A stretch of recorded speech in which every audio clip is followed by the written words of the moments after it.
The Lakers could have their eyes on a Lithuanian center at some point this season, as there is a new report on how the Lakers view him as a trade candidate. And the Lakers just made another addition to the roster for a player who's going to compete for a roster spot, and the reason why he's in this position might be because of his play against the Lakers. What's good? I'm Okechi Apakama, and this is Lakers Digest, coming at you with another video. And before we get into everything we have for you for today's video, guys, I just want to remind you to subscribe to the channel if you haven't already to get those Laker updates, because training camp is around the corner, guys, and next thing you know, the NBA season will be upon us. Now, with that out of the way, let's get straight into today's topics, as the Lakers are still interested in Jonas Valanciunas. So, it's been well noted that the Los Angeles Lakers have not made any moves with the exception of bringing on the new rookies to this year's team. However, the Lakers can still make a mid-season acquisition, which is probably the more likelier thing at this point of the season and this point in time. And a name that has came up, Jonas Valanciunas, and he's came up before as he was one of the players on LeBron James' list that of players that he would take a pay cut for. And Valanciunas' name has surfaced once again. This from Johan Buha. He's a beat reporter for the Los Angeles Lakers, and he said this recently on his YouTube. The Lakers will probably revisit Jonas Valanciunas due to him being on LeBron's list. Now, Johan went into deeper detail about that there, and then this is what he said, as there is some interest, obviously, Buhan said, of Valanciunas. He is on LeBron's list, so I think the Lakers will probably revisit that, but I don't think there is as much interest in a guy like a Wendell Carter or some of these other guys that have popped up. So I view it more as a mid to low tier trade target for them.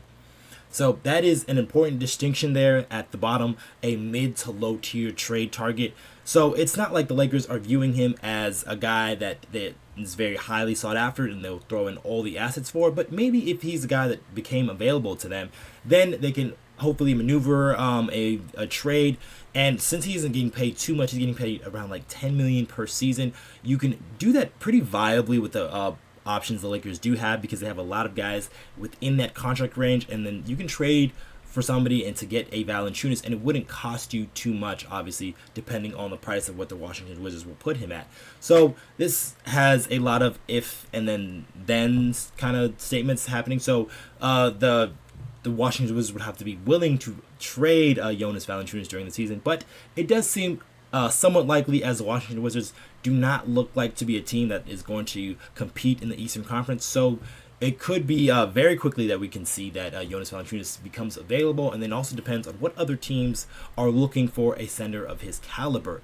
Now, for a guy like Valanciunas on the Lakers, it would be an okay fit for me. That's why I think they view this as like a mid to low tier option, because I do think he could be a viable guy for the regular season. Can be a big bruising body. Sometimes he'll get you a double-double on some games, and some games you would probably use him less, and then you would go with different lineups with guys that included Vando and or Hachimura.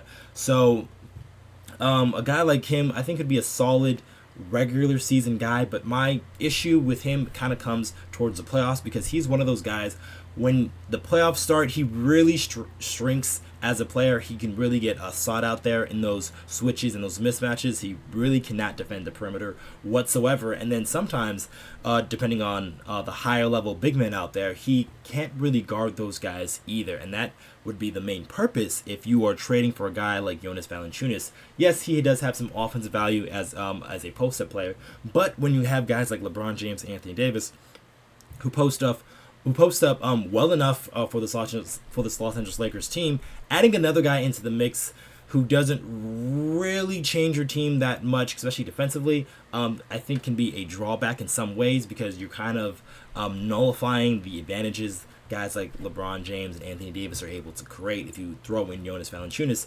Yes, he can hit some outside shots, and yes, he can hit some three-pointers, but he is not a high-volume shooter from that range. It's not like he's a Brook Lopez type or even like a Miles Turner. Those are guys who are taking maybe 5, 6, 7, 8 threes a game, while a guy like Valanciunas will be hovering around that 3 or 2 to 3 mark. So I don't think he's a super viable guy, especially when it comes to the playoffs. And then throwing in all your assets for a guy like Valanciunas really doesn't make too much sense for me. While, like I said, would make that trade if it did make sense for the Los Angeles Lakers, but only if it made sense. Other than that, I think just going with what they got, and hopefully some people rising to the occasion or playing better than they can, i.e. Christian Wood or Jackson Hayes or even Colin Castleton for that matter. Either one of those guys, I have a better hope than if you were to trade an asset for a Jonas Valanciunas. But that's going to be that for that story there. And then moving on to the next story, because the Lakers did make an addition, as the Lakers signed another guard, and it is Jordan Goodwin, reported earlier today from Chris Haynes. And this is what Chris Haynes said. So Jordan Goodwin signed on to a camp deal, one of those Exhibit 10 contracts for Los Angeles Lakers, and essentially what those means are these are training camp invites, and then it gives you a chance as a player to compete for a roster spot for the Lakers, but it'll be pretty tough for Jordan Goodwin to make the team, which the Lakers already have 15 guaranteed contracts on the roster, so it will be a very tough thing. He'll have to really overplay a lot of guys to really make a name for himself, so it is more likely that he'll possibly be competing for the South Bay Lakers and their squad. So there is a lot of guards down there. You already have Hachimura, who could be bouncing back up and forth between the NBA and the G League, and then obviously Bronny James, and then you throw in Goodwin now. So like those are a good amount of guys, guards, and then Goodwin is a 4-year player, so he's been a guy that's been around in the league for quite some time, so he can probably do pretty well at that G League level. It's just trying to make that next step. And I said it earlier in the intro that a big reason why Goodwin was on the Lakers' radar is because of how well he played against them, actually. So here are some stats here from a couple of games last season, and it was with two different teams, funny enough. So early in the season, he was playing with the Phoenix Suns, and then he had a 14-point game, 6 rebounds, 2 assists, 2 steals off the bench. And then he had another game later in the season in Memphis. That's back when Memphis had all of their guys essentially injured. I think Desmond Bane was the only regular player, and so he had 23 points, 17 rebounds, 3 assists, and 4 steals. But Goodwin is a pretty solid guy, and he's been hovering around teams for quite some time, so he's been good enough to make NBA teams, but not good enough to stick just yet. But he kind of has to find his niche because he is a 6'3 guard, so a little bit undersized, and he's not much of a shooter. So he's kind of similar to a guy like Josh Hart, but without the shooting, because he can be a very good rebounder. He's one of the few guards in the league that average more rebounds than he does assists. And being at 6'3", that is very unusual for most guys at that size, but can be very helpful to a Laker team where most of their guards, with the exception of Max Christie, really struggle securing and getting defensive rebounds. And this is something where Goodwin really thrives at. So having a guy like that on the roster, especially something that you don't have for Los Angeles Lakers, I think is important to look at, especially when you're going through training camp and doing all those things like that. And if he is able to make some noise in training camp and able to possibly make the squad, then you're able to reassess what he can do, and then if he's able to help your team. But if not, then he can be a guy that can definitely help out that South Bay Lakers squad and definitely compete against some of the younger guys the Lakers have, and also the rookie Bronny James. So this can be a good little training ground for those guys to go up against a NBA level player, and then hopefully grow and get better from there, because this is what most of these guys are trying to do at this point when they're trying to find their niche in the league.